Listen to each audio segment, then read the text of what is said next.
안보 튼튼한 국방을 위해 저희 행군기가 항상 함께합니다. 군대에 있는 당신 걱정이 있다고요? 고민이 있다고요? 혹시 사랑하고 있나요? 아니면 사랑하고 싶은가요? 뭐가 걱정입니까? 제가 해결해 드릴게요. 딱딱한 군대요? 그게 언제적 얘기래요? 요즘 군대 안 그래요. 군대 안에서 뭐 하고 쉬어야 할지 모르겠다면 그 또한 모두 알려드리겠습니다. 저희가 왔습니다. 여기는 행군기입니다. 야, 반갑습니다. 네. 까까까까는 뭐예요? 네, 아예 이번에 그 어떤 오빠 노래가 나왔는데 장안의 화제죠. 네, 막 까까까까 이러면 어떡해 막 이러더라고. 되게 재밌어요, 따라하기. 가수는 그만두신 거죠? 네, 지금 연기 공부 되게 열심히 하고 있습니다. 다행입니다. 네. 네. 자, 그럼 이것도 한번 맞춰보세요. 제가 지금 얘기하는 게 자, 일광건조, 네. 카키색, 여름엔 덥고 겨울엔 추운 거. 얼마 전 저희가 자선이 형 영상에서도 만나봤는데 아, 기억이 날 것 같은데. 알죠, 알죠. 모포. 담요죠, 담요. 군용담요 정답입니다. 네. 아니, 주말마다 병장님 것까지 들고 나가서 이렇게 팡팡 소리 내면서 터느라 팔이 빠졌던 그 군용담요. 그런데 갑자기 왜요?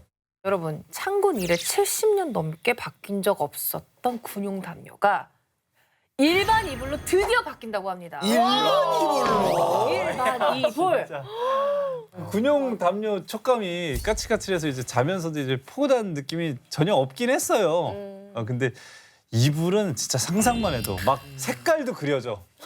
무슨 색깔일까? 막 너무 포근할 것 같고. 네, 그리고 무엇보다 군용 담요는 현실적으로 세탁을 자주 못하니까 아무리 일광 건조를 하고 주말마다 털어준다고 해도 호흡기나 피부에 안 좋을 수밖에 없거든요. 일반 이불로 바뀌면 장병들 건강에도 더 좋아지겠네요. 아니 근데 군용 이불을 사용하는 가장 큰 이유가 군장 때문이거든요. 그럼 앞으로 군장 살 때 그 일반 이불을 챙겨야 되는 건가요? 요즘 군대 안 그래요? 당연히 대책이 있죠. 요즘 그래요? 군대가. 자, 부대 내에서는 일반 이불을 사용하고 군장용으로는 사계절용 침낭을 개발해서 보급하는 방안을 추진 중입니다. 야, 침낭에 사계절용이 있어요? 와. 만드나 보다. 아니 자고로 잠이 보약이다라는 말이 있잖아요. 우리 네. 군 장병들이 더 포근하게 꿀잠을 잘 수 있게 되면 뭐 그만큼 전투력도 높아지리라 기대가 되네요. 자, 그럼 오늘도 행군기 힘차게 시작해 보겠습니다. 행군기 연애 상담소 프리안 사랑. 행복했던 연애에 빨간불이 켜져서 고민이시라고요. 장병들의 모든 연애 고민을 해결해 드립니다.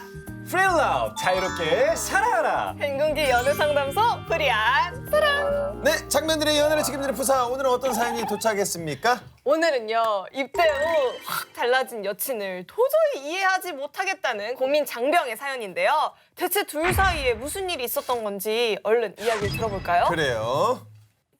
안녕하세요. 저는 현재 1년째 연애 중인 일병입니다. 사랑스러운 여친을 두고 입대한 지 벌써 반년이 흘렀네요. 그런데 제가 군대에 있는 반년 사이 여친에게 이상 행동이 포착됐습니다. 제가 입대한 후 다른 사람이 된 것 같다고요. 대체 무슨 일이 있었냐면요. 일주일 전.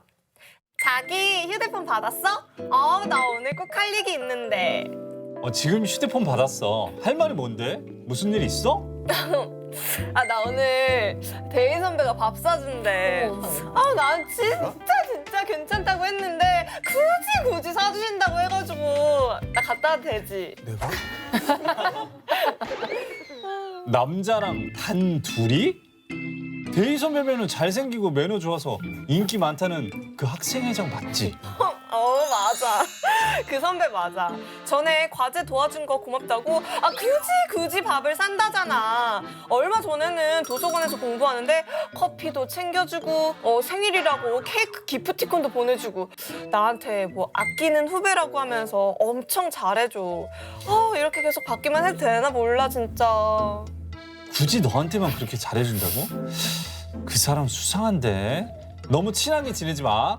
어머, 오빠 혹시 지금 질투하는 거야? 아니 선배가 예쁜 후배 챙겨줄 수도 있지 뭘 이 정도 가지고 질투를 하고 그래.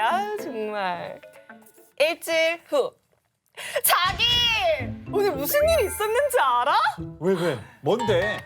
아 글쎄 아침에 버스 놓칠까봐 막 달리고 있는데 뒤에서 누가 막 따라오는 거야. 그러다가 버스 정류장까지 오더니 진짜 어이가 없어. 나한테 번호를 물어보더라고. 아, 그랬어? 설마 번호 준 건 아니지? 아, 내 말 좀 다 들어봐봐. 나한테 첫눈에 반했다고 하면서 번호를 물어보는 거야. 내가 오늘 화이트 원피스 입었는데 그 모습이 천사 같다나 뭐라나. 나 진짜 부끄럽게 진짜. 그럴 때는 그냥 남친 있다고 말했어야지. 오빠! 지금 걱정하는 거야? 아, 진짜 당연히 남친 있다고 말하고 번호도 안 줬어. 그런데 그 사람 되게 잘생겼더라고. 막 키도 모델처럼 크고. 나 진짜 요즘 피곤해 죽겠다? 왜 이렇게 길거리에서 번호 물어보는 남자들이 많은지 모르겠어. 얼마 전에도 그랬다고 그랬잖아. 마스크 썼는데도 자꾸 말을 거네? 내 눈이 예쁜가? 오빠 생각해도 그래? 진짜 내가 막 그렇게 첫눈에 반할 정도로 예뻐? 나 진짜 피곤하다. 어떡하니? 진짜 저 좀 살려주세요. 요즘 여친은 하루가 멀다 하고 눈에 빤히 보이는 질투 유발을 합니다. 처음엔 질투가 나기도 했지만 이제는 귀엽기만 해요. 그런데 이런 얘기를 계속 하니까 이제는 어떻게 대답해야 할지도 난감하네요. 대체 여친은 저한테 왜 이러는 걸까요? 이때 저는 어떻게 반응해야 되죠? 네, 지금 눈에 빤히 보이는 질투 유발을 계속하는 상황이네요. 뭐 연인이 일부러 이런 얘기를 하면 뭐 귀여워 보일 수도 있을 것 같아요. 한 번은. 잘하면 두 번은. 세 번까지도 오케이. 근데 이게 계속 반복된다고 생각을 해보세요. 짜증부터 나잖아. 왜 그쵸. 굳이 이 얘기를 나한테 하는지도 모르겠고 대답을 뭘 바라는지도 모르겠고. 그러게요. 저도 모르겠어요. 근데 주변을 보면 일부러 연인을 질투나게 하려는 분들이 생각보다 많은 것 같더라고요. 고민 사연 속 여친처럼 일부러 막 남사친 얘기를 하거나 이성에게 인기 있다는 사실을 은근히 어필을 하는 거죠. 저도 예전에 딱 한 번 그 만나는 분이 이제 늦은 밤에 여사친 있는 모임에서 술을 마시고 있는 거를 찍어서 저한테 보낸 적이 있는데 아마 이제 그게 좀 뭔가 질투를 유발하려고 한 게 아닌가 싶었습니다. 근데 사진 보자마자 뭐 하고 있는 거지? 하면서 차를 몰아가지고 데리러 갔던 기억이 있어요. 넘어갔네. 그린라이트. 자, 그게 바로 그 남친의 작전에 걸려든 거죠. 그런데 이런 이야기를 굳이 하는 이유가 뭐예요? 그러니까 아직도 내가 이렇게 인기가 많은 사람이니까 잘 나가니까 뭐 긴장의 끈을 놓지 말라 뭐 이런 경고의 의미인가요? 이런 게 뭐 질투발을 해본 적이 없어가지고. 관심 받고 싶어서. 그렇죠. 그럴 것 같아요. 남자친구한테 좀 더. 관종. 그러니까 상대방의 애정이 조금 부족하다. 나의 기준에 조금 못 미친다고 생각을 하니까 계속해서 좀 관심을 요구를 하고 이게 질투를 통해서 그래도 아직 나 좋아하네. 약간 이런 걸 확인받고 싶어하는 심리 아닐까요? 네, 맞습니다. 아무래도 좀 긴장감을 주려고 하는 게 아닌가 싶습니다. 좀 너무 편한 사이가 되면은 우리가 옆에 있는 게 너무 당연하다고 생각하는 거 아닐까라는 혼자 고민도 하게 되는데 이제 여전히 서로에게 긴장 갖고 있다는 걸 유지하기 위해서 그래서 이제 질투 유발을 하는 게 아닌가 합니다. 하나의 어떻게 보면 메시지죠. 그래서 상대방이 나에게 좀 더 빠져 있기를 바라는 마음이 좀 담겨 있는 것 같아요. 그래서 남자친구가 사랑해주는 게 지금 마음에 들든 혹은 마음에 들지 않든 간에 내가 이런 사람이니까 더 나를 사랑해주고 아껴줘라. 약간 이런 의미가 담겨 있는 것 같습니다. 이것도 좀 의심해봐야 되지 않나 싶어요. 알고 보면 이 고민장병의 여친이 하는 얘기들이 과연 사실일까요? 네, 남자친구를 질투나게 만들려고 데이 선배 얘기나 뭐 버스 정류장 쫓아온 남자 얘기나 혹시 HOXY 지어낸 얘기가 아닌가? 다 했어요. 막 천사 같다 그랬다고. 진짜 처음 봤는데. 조금 그러니까. 근데 그럴 수 있다고 생각해요, 저는. 왜냐면 20대 초반에는 연인을 질투나게 만드는 가장 좋은 방법이 다른 이성 얘기를 하는 거잖아요. 이게 나이가 들수록 안 먹히긴 하는데. 아유, 전 확실히 안 먹히나요? 연인의 그 관심을 받기 위해서라면 질투 작전 말고도 다른 게 있죠. 좀 유치하긴 해도 뭐 다들 이런 경험 한 번씩 있지 않나 싶어요. 오늘은 한번 저희가 솔직하게 얘기해봤으면 좋겠는데 연인의 관심을 받기 위해서 이런 것까지 해봤다. 어떤 게 있나요? 아픈 척. 아픈 척. 네. 링겔 꼽고 사진 찍어서 보냈죠. 그러니까 진짜 아팠어요. 아파가지고 이제 링겔을 꼽았는데 관심 받고 싶은 거예요. 그래서 이제 한번 이렇게 찍어서 그냥 이렇게 문자를 보내봤죠. 아픈 척. 무리했나 봐. 뭐 아파? 아니 괜찮아. 그래서 관심 한번 받아본 적 있어요. 네. 저도 이제 질투심 유발을 하는 그 자체가 되게 유치하다고 저는 생각해서 한 번도 한 적이 없는데 한 번은 좀 약간 좀 언쟁이 있어 싸웠어. 그리고 아주 냉랭한 분위기에서 둘이 내 길거리 걷고 있었는데 웬 그 여자분이 와서 알아보고 사인을 해달라 그러는 거예요. 그래서 평상시 같아서 예 그리고 그냥 김대희 이렇게 하고 뭐 이렇게 감사합니다 이러고 말 텐데 괜히 질투심 유발하려고. 예. 아유, 해드려야죠. 예, 아예 등지고. 집에 계신 회장님 등지고. 사인하고 나서 메시지 안 적는데 괜히 행복하세요 하고 하트뿅 이렇게. 그래서 보이라는 듯이 이렇게 감사합니다. 네. 저도 이제 기억나는 게 하나 있다면 이제 옛날 여자친구가 이제 과 친구들이랑 같이 여행을 간 적이 있었어요. 이제 그날은 이제 여자친구가 아무래도 좀 노느라 연락이 잘 안 되더라고요. 그래서 일부러 저도 친구들이랑 야 뭐 어디서 만나자 이렇게 번개 모임을 잡아서 놀고 가는 곳마다 인증 사진을 찍었어요. 그리고서 사진 하나에 카톡 하나씩 나 여기 간다. 나 술 마셔도 되지? 이런 식으로 30분 간격으로 보냈죠. 여자친구한테 돌아온 대답 응 잘 가. 무섭다. 잘 결과는 그래서 결국 질투 유발 실패하고 앞으로 다시는 그런 흑역사는 반복하지 않고 있습니다. 자, 질투 유발에도 몇 가지 방법이 있다고 하더라고요. 첫 번째가 친구들과 더 많은 시간 보내기. 두 번째가 답장 늦게 하기. 그리고 세 번째가 남자친구가 좋아하는 일을 다른 사람이랑 이거 네. 근데 이게 다 공통점이 노력과 시간이 꽤 많이 들어간다는 거. 네. 과정도 많고 준비할 것도 많고. 그래서 저는 이제 사연 속의 여자친구가 새삼 또 대단해 보이기도 해요. 이게 노력과 정성이거든요. 그렇죠. 맞아요, 근데 이게 결코 뭐 좋은 방법이 아니죠. 의도적으로 하는 질투 유발은 어떻게 해도 티가 나기 마련이거든요. 그러니까 고민장병도 지금 여자친구 하는 말에 난감하다고 하잖아요. 뭐좀 티가 난다고 좀 알고 있는 것 같아요. 맞습니다. 그렇다면 과연 내 연인은 왜 질투 유발을 하는 걸까요? 이유가 궁금하지 않으신가요?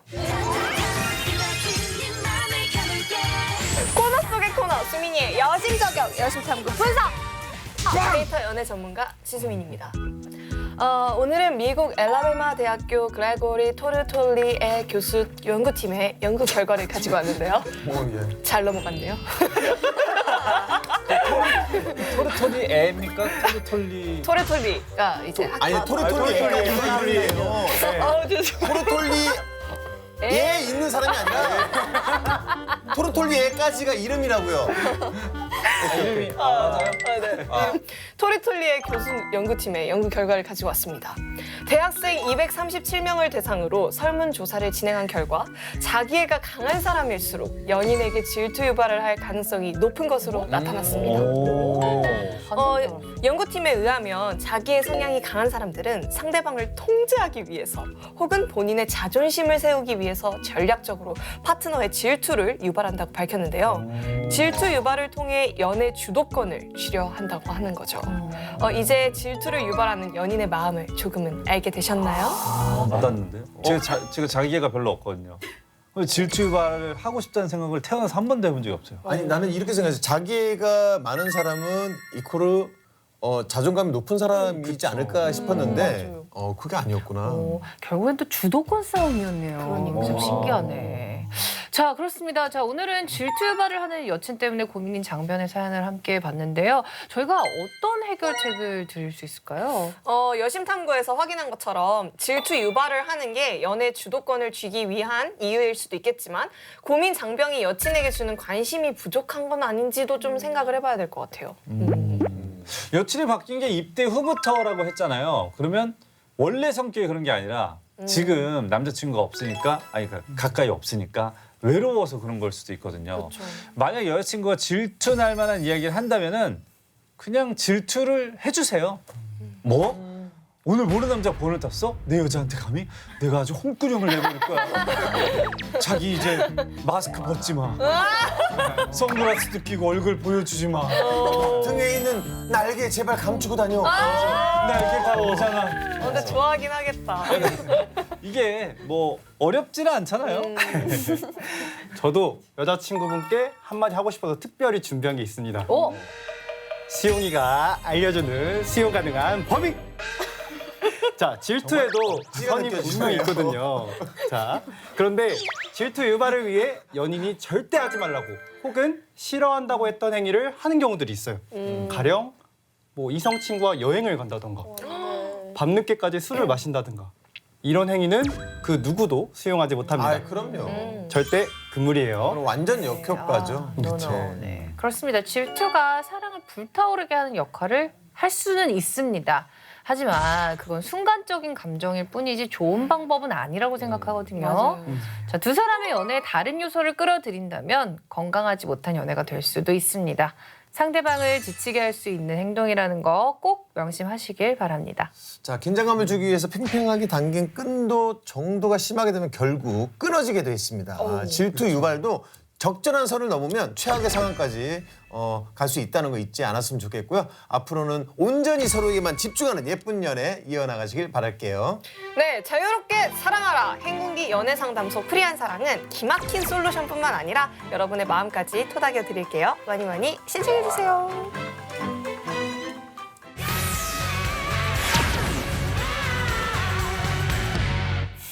장병들의 인권을 사수하라 인싸 인권맨 슬리피 씨가 오늘은 네. 인권송을 뮤지컬 버전으로 준비했어요.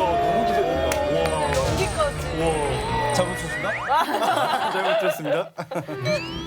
뮤지컬 버전은 어떻게 할지 진짜 정말 기대되네요. 기대된다. 존중이란 말은 전형의 또 다른 이름이야. 우리들을 원래 말하다가 이렇게 멜로디 들어가지 않습니까? 우리들을 믿고 따라와. 렛츠고! 자, 제가 행군기 대표 패션 피플이에요. 페피죠. 자, 이의는 없으시죠? 네. 네. 오늘 여러분의 의상을 한번 좀 살펴보겠습니다. 네. 아까부터 눈여겨보고 있었는데요. 일단 행군기 TPO에 제일 어울리게 입은 사람은 바로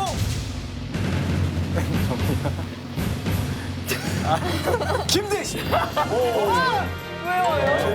네. 왜요 왜? 일단 뭐 국방 TV 네.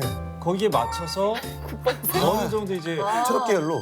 좀 민트. 근데 또 민트네. 더우니까 이제 더운 여름에 또 약간 민트 계열로 이제 넥타이랑 스트라이브죠, 스트라이브. 약간 길어 보이는 맞아요. 스트라이브 흰색이 너무 오늘 너무 산뜻해. 안에 이 반팔을 그 겹쳐 입었는데 처음에는 반팔을 안 입었어요. 요거만 입었더니 안에가 원이 다 비치더라고요. 그래서 민망해서 안에 급하게 반팔을 좀 안에. 네. 포인트도 도드라지지 않아서 오늘 TPO야 정말 딱 맞는. 감사합니다. 오늘 너무 또 안쪽에 또 바지 안 보이지만 지금 청바지가 굉장히 너무 잘 어울려요. 슬리퍼죠. 20대 같아요. 그리고 조금 더 분발할 필요가 있는 사람은 바로 신하영 씨입니다. 신하영 씨가 왜요? 왜? 나 오늘 또 되게 의상 예쁘다라고 생각하고 있었는데. 카모플라지 국밥. 너무 국방입니다. 반전이다. 너무 국방이야. 대놓고 국방하면 안 된다. 과했나요? 너무 과했어. 좀 너무 과했나? 나국방용. 네. 너무 카키색 입어야 돼. 너무 같다. 패션에도 선이 있군요. 좀 지켰어야 되는구나. 전문 용어로 투머치라고 하죠. 투머치. 투머치다. 조금 좀 채도가 좀 낮아졌으면 좋겠다 그런 생각 들고. 이것도 근데 카키색 아니야? 이거는 이제 이거는 다 있잖아. 카키색에 스트라이프. 핑크도 있고 브라운 계열이라고 하죠. 브라운 계열. 우리 아버지가 저거랑 똑같은 난방기 있어요. 유행은 돌고 돌고.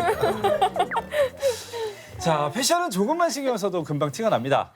다들 분발해 주시고요. 저 못지않은 패션 피플이 있습니다. 깔깔이가 제일 잘 어울리는 그 남자. 그분이 오늘은 군인의 패션 세계를 보여주실 겁니다. 불러볼까요? 자선영! 자선영! 형 불렀어? 형이 오늘도 간지러운데 좀 긁어줄게. 이제 시작한다. 반응 집중하자. 은인의 복장.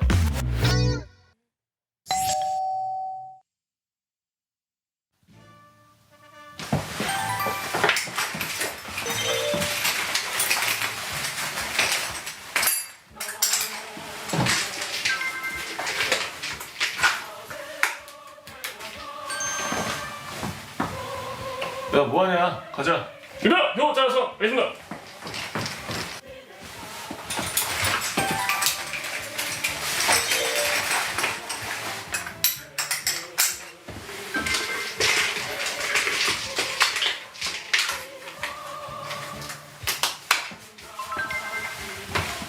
야 뭐하냐? 가자. 알겠습니다.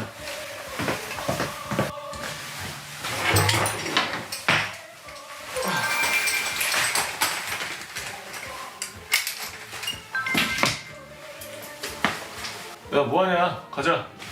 알겠습니다.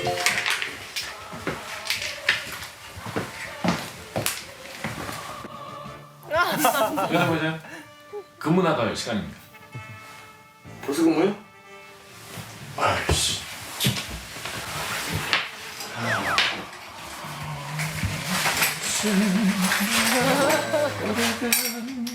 콧노래까지.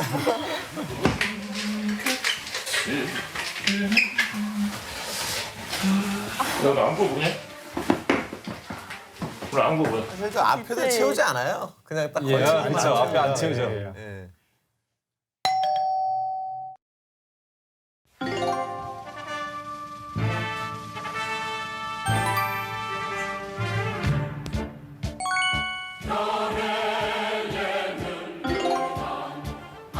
그렇죠. 한 줄. 기본 한 줄이죠.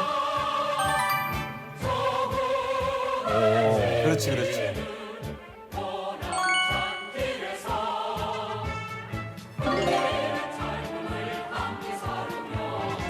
맞아. 아, 세 줄 그렇지, 가야죠. 세 줄을 가지. 탐지라고 너무 귀찮은 것 같아.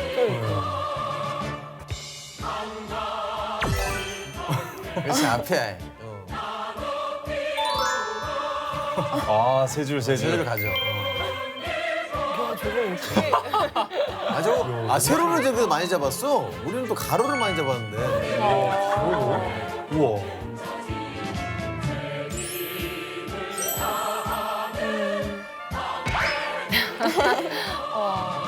그래서 우리만 아는 거예요.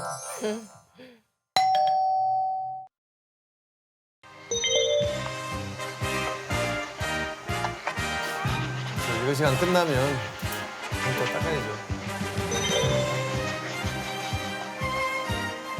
더러우면 혼나잖아요. 맞아 맞아.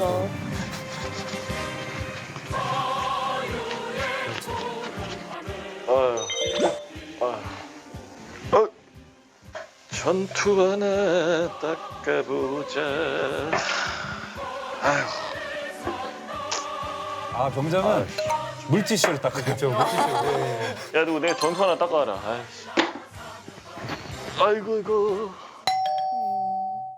고무링. 두께가. 아, 붉어집니다. 아유, 붉어집니다. 예, 예.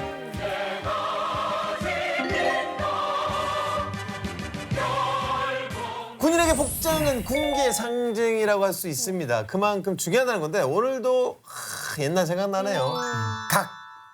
각이라고 하면 김대였거든요. 아, 각대이, 각대이. 각대였어요, 각대이. 근데 저도 이제 군인 복장 쪽으로는 어느 정도 알고 있다고 생각을 했는데 X반도는 처음 들어봐요. 아, X반도 네. 그 화면에서 봤지만 이렇게 X자 형태로 되어 있고요. 반도는 뭐냐면 밴드를 일본식으로 발음한 거예요. X반도 합쳐서 X반도라고 하는데 훈련이나 근무 나갈 때 필수로 이 장착을 해줘야 됩니다. 네. 그러면 훈련이나 근무에 필요한 그 물건들이 많나요? 아까 여기 뭐 뒤에 네모난 거 뭐 있더라고요. 도시락통 같은 거. 뭘 가지고 다니는 거예요? 물통. 일단 이 X반도에 탄띠가 결합이 돼 있어요. 네. 밑에 쪽에는. 그래서 탄띠 양쪽에 이제 탄창을 넣을 수 있는 탄입대가 있고요.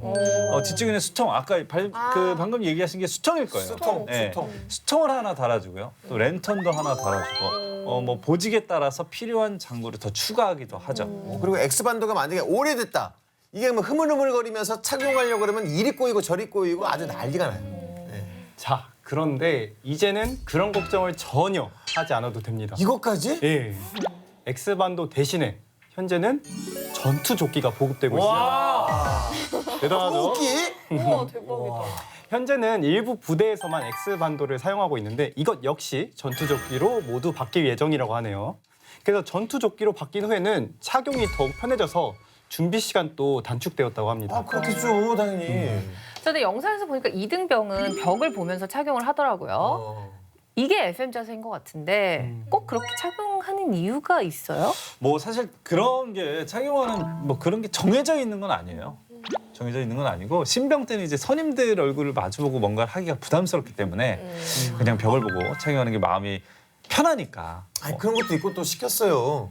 진짜. 이등병 때 못 모르고 뭐 이렇게 환복하고 할 때 이렇게 앞에 보고 환복하는데 야 뒤돌아서 안 갈아입어? 맞습니다. 네. 특히 상의 이제 바지 안쪽에 넣을 때는 더 그렇고요. 그게 예의에 어긋난다고 얘기를 했었어요.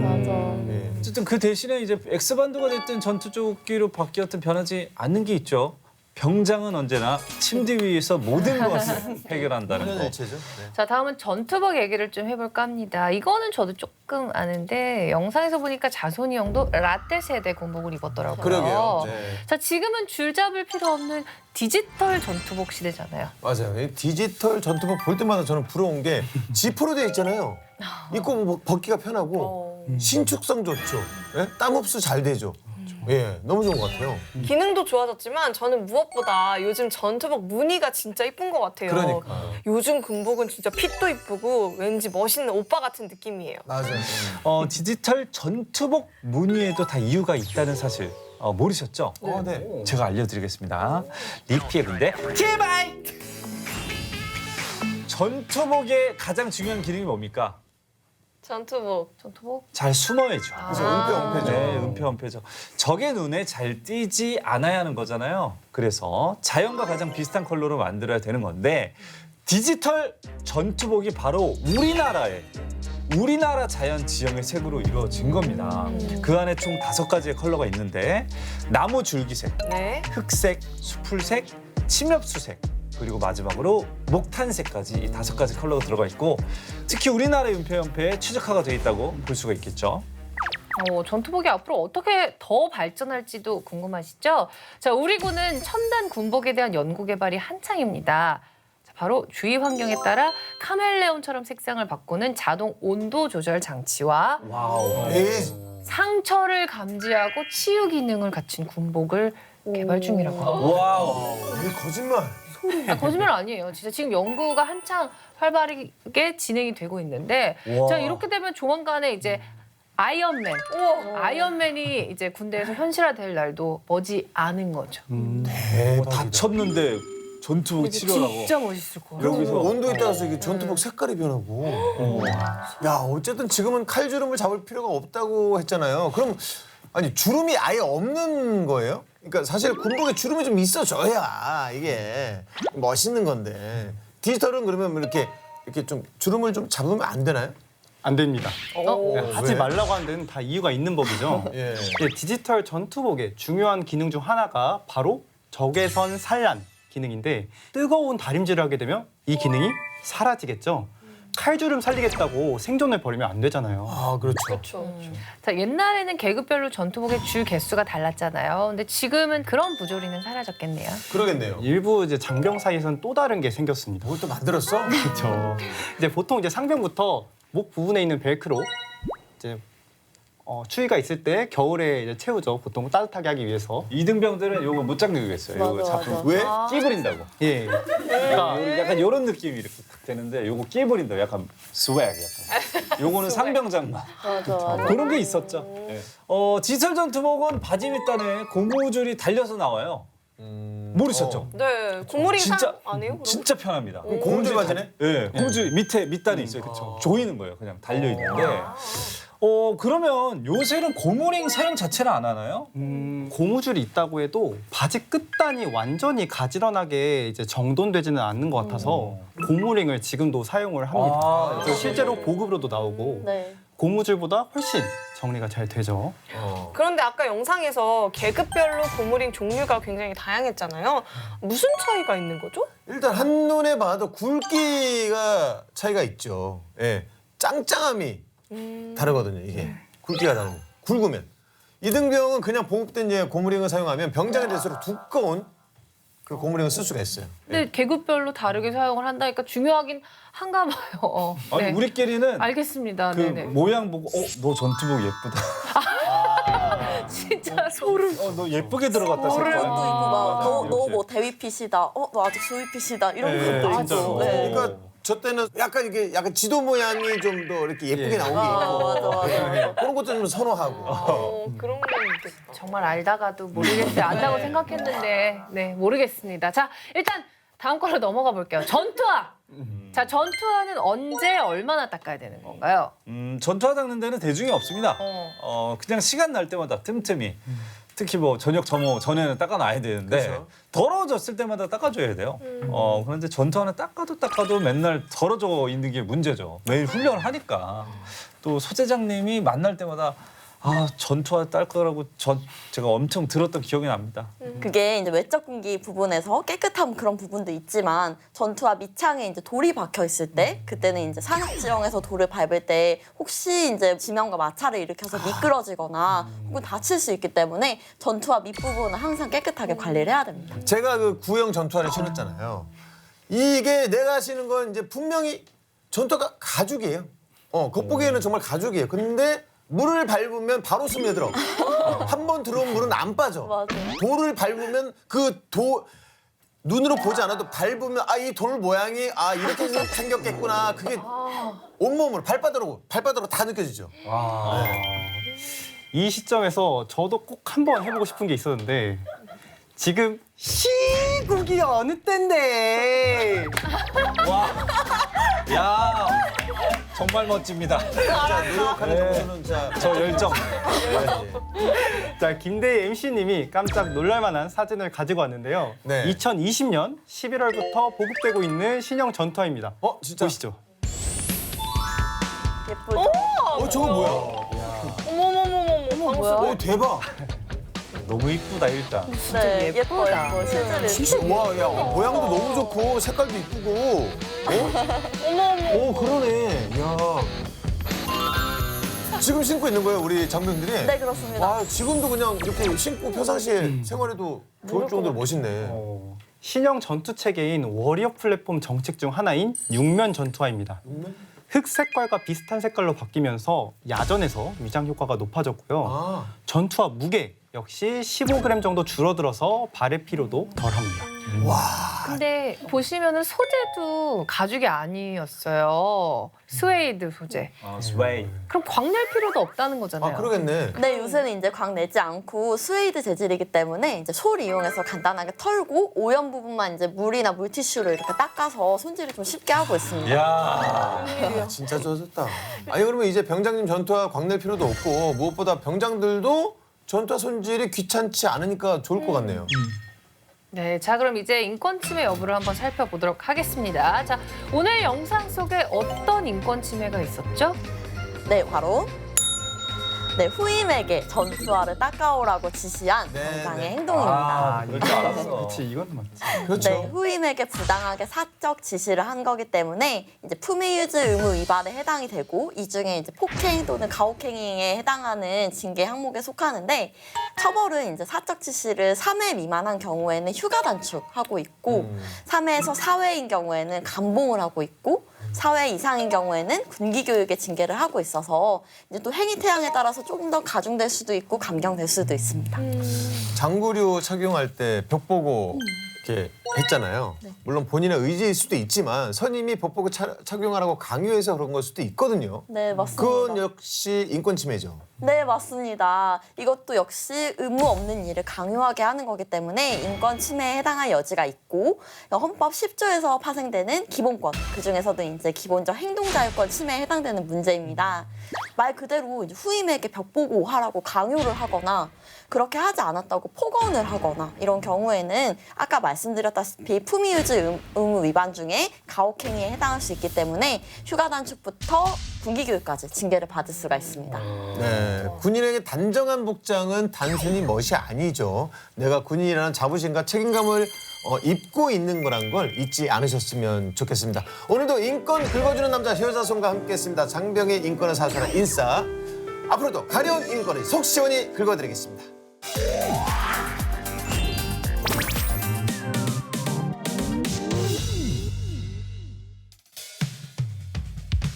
타임 이즈 골드. 금쪽 같은 여가 시간을 어떻게 채워야 할지 모르겠다면 그 고민 행궁이가 말끔하게 해결해드립니다. 장병 여가 시간 짜주기 프로젝트. 긴 시간 틈틈이 다 나와서 쉬어볼까? 다나카입니다. 네, 장병들의 여가 시간을 아낌없이 꽉꽉 채워주는 다나카. 오늘의 주제는 뭡니까? 까까까. 이겁니다. 뭐지? 뭐야? 왜 그러세요? 장병들의 반짝반짝한 눈을 더 네. 건강하게 지켜줄 분이 오늘의 멘토입니다. 아, 그래요? 네. 아영 씨 지금 눈이 빨리 치료해야 될 것 같아서 빨리 불러봐야 될 것 같습니다. 멘토님 나와 계시죠? 커튼을 걷어주시겠습니까?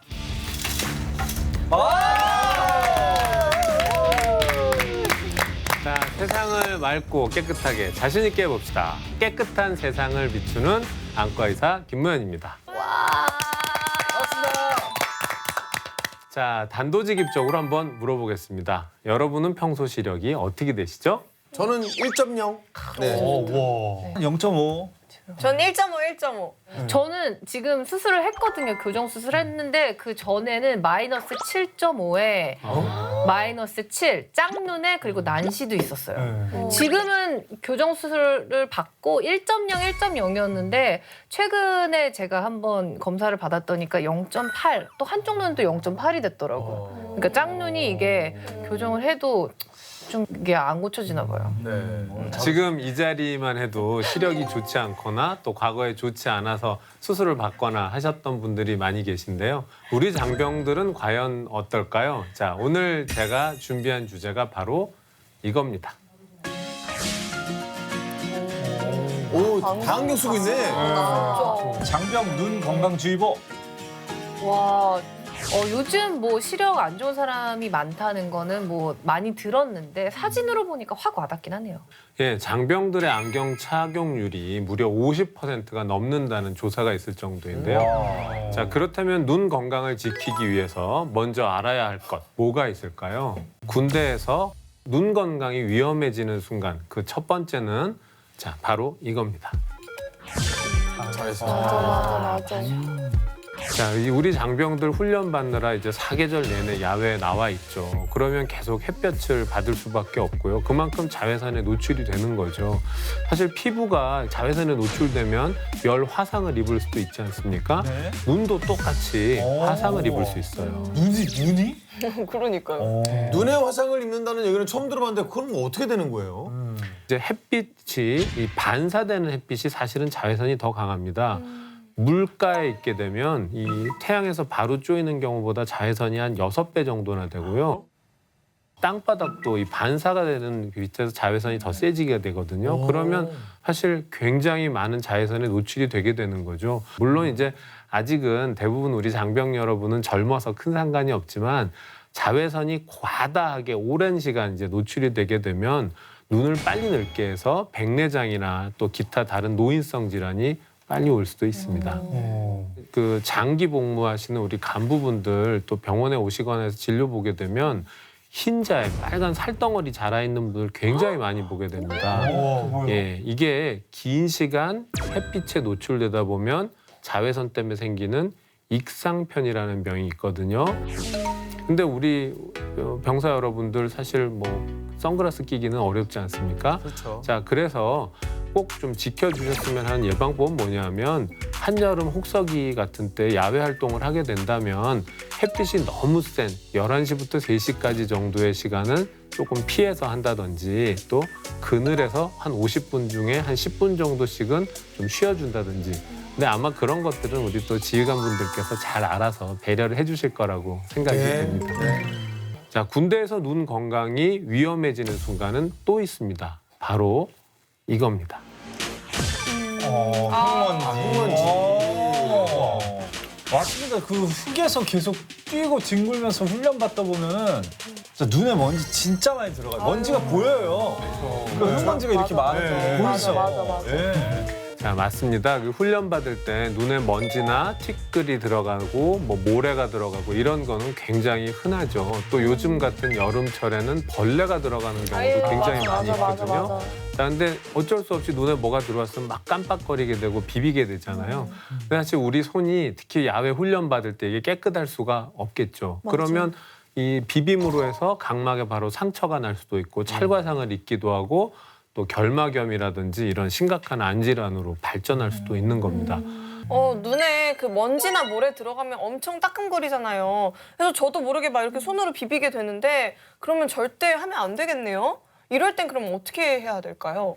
예, 원래대로라면 생리식염수나 뭐 인공 눈물 같은 걸로 세척을 하는 게 제일 좋겠죠. 그런데 훈련 받을 때 지금 그렇게 할 수가 없잖아요. 그러니까 일단 그럴 때는 당장 급한 대로 수통 열고 눈에 이제 물을 부어서 씻어내세요. 자, 근데 가렵고 따갑고 뭐 이러면 일단 깜빡깜빡해서 눈물이 잘 나게 해서 씻어내는 것도 한 가지 급하게 체결할 수 있는 방법이 되겠죠. 눈물을 흘리거나 하게 되면 이물질이 저절로 빠져나오게 될 겁니다. 자, 군대에서 눈 건강이 위험해지는 순간 마지막은요, 바로 이겁니다. 휴대폰. 저는 군대뿐만 아니에요. 그렇죠. 예. 모두 이건 빠질 수가 없죠. 요즘 장병들의 필수품 아닙니까? 군대에서 개인 휴대폰 사용이 가능해지면서 진정한 선진 병행이 시작됐거든요. 예, 맞습니다. 휴대폰 사용이 장병들의 생활을 윤택하게 바꾸어 놓았지만 그와 동시에 장병들의 시력도 바꾸어 놓았습니다. 아이고. 예, 이게 문제겠죠. 휴대폰이 눈 건강에 안 좋다는 사실은 다들 잘 아시잖아요. 네, 어릴 때 엄마한테 자주 듣던 말 있잖아요. 눈 나빠지니까 휴대폰 그만 봐! 이래서 항상 궁금했어요. 도대체 왜 휴대폰을 보면 눈이 나빠질까? 왜 나빠지는 건가요? 사실 저희가 어렸을 때는 텔레비 계속 보면 눈이 나빠진다고 들었는데 자, 지금 이제 휴대폰이 주범이죠. 자, 우리 눈은요, 원래 1분에 한 15회에서 20회 정도 이렇게 깜빡거려야 되거든요. 자, 그런데 눈을 깜빡이면서 눈물이 자연스럽게 이렇게 각막을 덮어서 어떻게 보면 로션 바르듯이 보호를 해주게 되는 거죠. 그래서 휴대폰을 보게 되면 사람이 집중해서 뭔가를 보게 되면 이 눈 깜빡이는 횟수가 급격하게 떨어집니다. 한 5분의 1 정도. 그러니까 뭐 1분에 한 5번 안쪽으로 막 줄어드는 경우도 있어요. 그럼 어떻게 될까요? 각막이 마르겠죠. 자, 바로 안구 건조증이 생깁니다. 안구 건조해지게 되면 작은 상처들도 잘 낫지 않게 되고 또 시리고 따갑고 충혈도 많이 되고 그러면서 손이 가게 되니까 염증 같은 것도 생길 수 있죠. 안구 건조증은 시력 저하의 원인이 되니까 주의해야 합니다. 아니 야외에서 흙먼지 속에서 그 자외선 받으면서 훈련받고 생활관 안에 들어와서 휴대폰을 보면은 이게 진짜 장병들의 일상생활인데 이게 다 눈에 안 좋은 것들이잖아요. 그렇죠. 김대희 MC님이 아주 정확하게 이해를 하셨네요. 감사합니다. 그럼 이제 다들 이런 생각 하실 거예요. 뭐 눈 안 좋아지면 뭐 안경 끼면 되지. 뭐 어떻게 하겠어. 그런데 지금 장병 여러분들 이제 군대 안에 있잖아요. 그래서 시력이 군 생활과 어떤 연관 관계가 있는지, 과연 이 안경을 끼고 우리가 군 생활하는 게 크게 불편 없을 건지 이런 얘기를 한번 해볼까요? 네. 근데 요즘은 진짜 마스크를 꼭 착용해야 되잖아요. 그러니까 안경 끼는 분들 군대에서 더 힘들 것 같아요. 이게 마스크에 안경까지 쓰고 훈련 받으면 김이 훨씬 더 많이 서리니까 시야 확보도 힘들 것 같고. 네, 맞습니다. 그리고 이제 방탄모를 착용할 때도 이제 안경을 쓴 장병들은 막 귀가 눌려서 많이 아프다고 하더라고요. 네, 그래서 요즘에 입대하기 전에 시력 교정술 받고 오는 장병들이 많습니다. 저도 원래 눈이 안 좋았었는데 시력 교정술 받고 입대를 했습니다. 맞습니다. 저희 병원에도 사실 20대 남자분들이 입대를 앞두고 굉장히 많이 이제 오시거든요. 근데 그럴 때 많이 하는 질문이 자, 언제 입대하게 되는데 시력 교정 수술은 언제 하는 게 좋을까요? 사실 이런 질문 많이 하거든요. 네, 그렇다면 언제 수술 받으면 좋은지 좀 알려주시죠. 제가 추천하는 건 적어도 입대 예정일로부터 최소한 3개월 전까지는 받으라는 겁니다. 수술을 받고 나서 이제 시력이라든지 안압이라든지 이런 것들이 문제 없이 잘 유지되는지 어느 정도 기간 동안 지켜봐야 되고 또 혹시 모르는 합병증, 뭐 감염 이런 것들이 생기지 않는 것도 경과 관찰을 잘 해봐야 하거든요. 뭐 내일 모레 입대인데 오늘 좀 안 될까요? 이제 그런 거는 좀 지양하시는 게 좋겠습니다. 자, 그러면 이제는 여러분의 눈 건강을 위해서 꼭 챙겨야 하는 것들 알려드릴게요. 자, 우리가 다른 신체 건강 검진은 주기적으로 받는 데에 비해서 눈은 사실 잘 신경을 못 씁니다. 그냥 어제나 오늘이나 내일이 똑같을 거라고 생각할 수 있거든요. 근데 사실 눈은 한 번 나빠지면 되돌아가는 게 참 어렵습니다. 그래서 눈 건강을 지키는 첫 번째 방법은 정기 검진입니다. 네. 보통 6개월에서 1년 사이에 한 번씩은 정기 검진을 받으시라고 권장해 드리니까 잊지 마세요. 네. 이미 안경을 쓰는 사람들은 그 안경이 살짝 도수가 좀 잘 안 맞는 것 같아도 좀 귀찮아서 좀 그냥 쓰기도 하고요. 뭐 안경이 귀찮으니까 웬만큼 보이면 그냥 벗고 있기도 하고 그러거든요. 이건 괜찮은 건가요? 당연히 안 괜찮죠. 예. 자, 도수가 안 맞는 안경을 장기간 착용하면 시력이 당연히 더 안 좋아집니다. 자, 우리가 시력은 천천히 나빠지는 게 아니라 고무줄 이렇게 당기다가 어느 순간 툭 끊어지듯이 갑자기 급격하게 떨어진다는 게 문제인 거죠. 그래서 흐릿하게 보이는 거를 대수롭지 않게 넘기다가 어느 날 갑자기 시력이 뚝 떨어지게 됩니다. 나중에는 안경을 끼던 수술을 하던 생각보다 시력이 잘 안 나오는 경우가 많아요. 혹시 모르는 여러 가지를 찾기 위해서 6개월에 한 번씩은 정기 검진을 챙기셔야 합니다. 자, 이어서 그러면 눈 건강을 지키는 두 번째 설명드리자면요. 의외로 간단해요. 온찜질입니다. 온찜질. 온찜질. 아까 그 휴대폰 오래 사용하면은 안구 건조증 만들어질 수 있다고 설명드렸잖아요.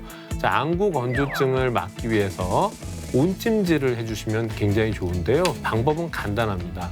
자, 우리 부대에서 하루 일과 끝나고 나면 개인 정비 시간 생기잖아요. 그럴 때 자, 수건을 좀 따뜻하게 물에 적셔가지고 눈 위에 10분 정도만 올려두세요. 이렇게 해주면 눈꺼풀 주변에 혈액 순환이 좋아지면서 지방이 쌓여 있는 것이라든지 노폐물이라든지 이런 것들이 녹아서 잘 빠져나가게 되고 정상적인 눈물 기능이 회복이 되게 됩니다. 자, 그렇게 하게 되면 눈물 분비샘이 재기능을 하면서 안구 건조증을 예방할 수가 있습니다. 저녁에 휴대폰 실컷 했으면 자기 전에 온찜질 10분 해주면 좋겠네요. 다음은요, 눈 건강을 지키는 마지막 스텝. 자, 안구 체조입니다. 이건 뭐 준비물도 필요 없고요. 어디서나 할 수 있어요. 간단하거든요. 자, 그럼 이 자리에서 여러분과 한번 같이 해볼까요? 네. 궁금하다. 자, 한번 따라해 보시죠. 일단 이 주먹을 두 눈이라고 생각을 하고 이렇게 설명을 드릴게요. 자, 첫 번째 스텝에서는 일단 눈을 한번 꾹 감고 확 뜹니다. 한 번에. 자, 이건 뭐 한 번만 할 일이 아니라 힘줘서 한번 천천히 감고 확 떠주고. 자, 두 번째 단계는 자, 머리는 움직이지 마시고 두 눈 모두 눈동자를 오른쪽으로 끝까지 이동해 주세요. 자, 이번엔 왼쪽으로 또 끝까지 이동을 합니다. 갈 수 있는 데까지 다.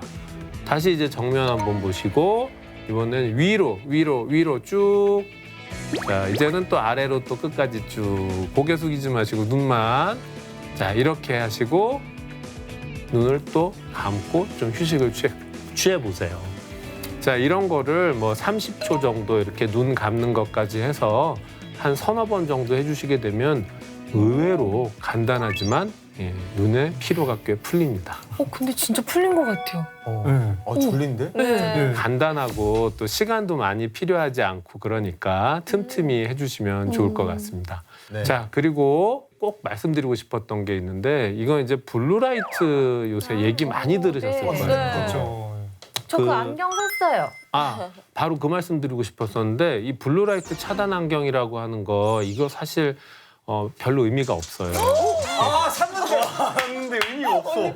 자, 왜냐하면 자, 이게 태양광, 자연광은 대박. 자연광 속에는 파란색이 있습니다. 그리고 이 푸른색은 해로운 것이 아니에요. 푸른색만 우리가 계속 보게 되는 경우는 그게 해로워요. 근데 사람은 그렇게 푸른빛 형광등 앞에 이렇게 4시간 앉아있지 않거든요. 그러니까 사실 블루라이트 차단 안경이라는 건 의미가 없고요.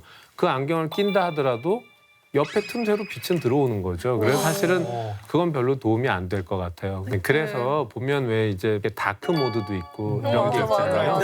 예, 사실 블루라이트 차단 예, 모드. 맞습니다. 근데 요거는요 눈 건강 차원이라보다는 심리적 안정 차원이 더 커요. 이 푸른색 빛이 조금은 더 사람을 경각심을 준다고 할까요? 긴장시키는. 예, 그래서 좀 더 예민하게 만드는 이런 성향이 있거든요. 그래서 푸른 빛을 줄이고 약간 붉은기와 노란빛을 섞어서 주황빛 바탕을 이렇게 주게 되면 잠이 잘 오게 되는 거죠.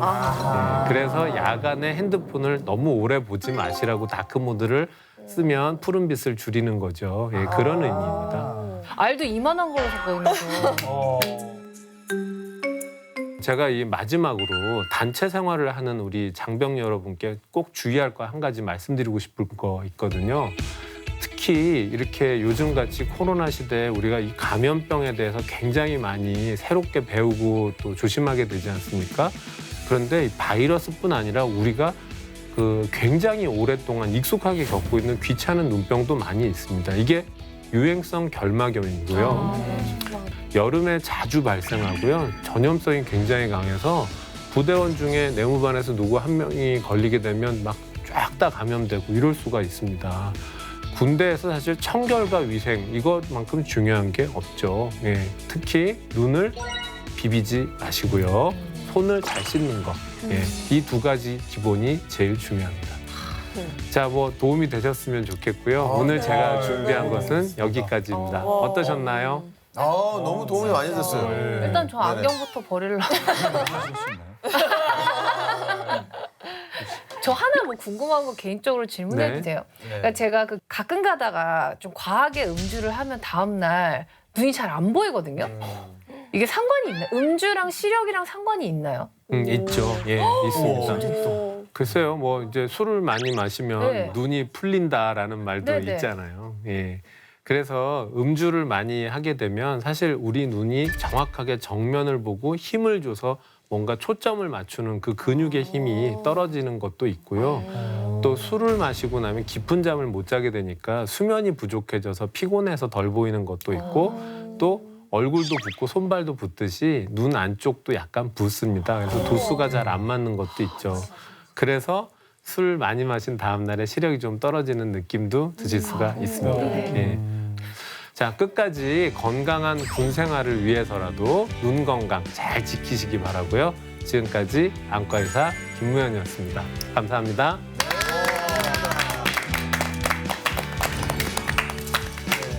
눈의 역할이 이렇게 큰지 다시 한번 알게 됐어요. 네. 저도 눈에 충분한 휴식을 줘야겠다는 생각이 드네요. 네. 다시 한번 김무현 멘토님 감사합니다. 네, 장병들의 슬기로운 여가 생활을 위한 단학과 다음 주에도 더욱 유익한 주제로 다시 돌아오겠습니다. 네, 건강하고 열린 병영 문화를 위해서 저희 행운기는 항상 함께합니다. 전군의 행복한 병영 생활을 위한 행군기 다음 주에도 많은 기대 부탁드립니다. 저는 경례 행군 바로 전 애인과 쿨하게 친구 사이로 지낼 수 있을 것 같아요. 스킨십에 진전이 없었던 관계면 괜찮다. 계속 만나다 보면 연애할 때 감정이 되살아날 수 있잖아요. 감정이 이게 무처럼 잘라지는 게 아니잖아요. 계속 친구처럼 지내다 보면은 그냥 다시 또 만나는 거예요. 그렇지. 연애라는 게 심장이 시키는 거잖아요. 심장이. 그러니까 뭘 하려고 할 필요는 없는 것 같아요. 시작부터 슬픈 이야기 하나를 해드려야 될 것 같습니다. 하지 마. 우리 20대가 가장 금융 이해도가 떨어진다는 사실입니다. 사실 뭘 어떻게 해야 되는지 이제 방법은 잘 모르거든요. 우리 대한민국에서 국군 장병 여러분들께 그런 것까지 부담을 지우지 않거든요. 자, 그럼 이제부터 돈을 잘 쓰고 잘 모으고 관리하는 방법을 제가 알려드리도록 하겠습니다. 와우!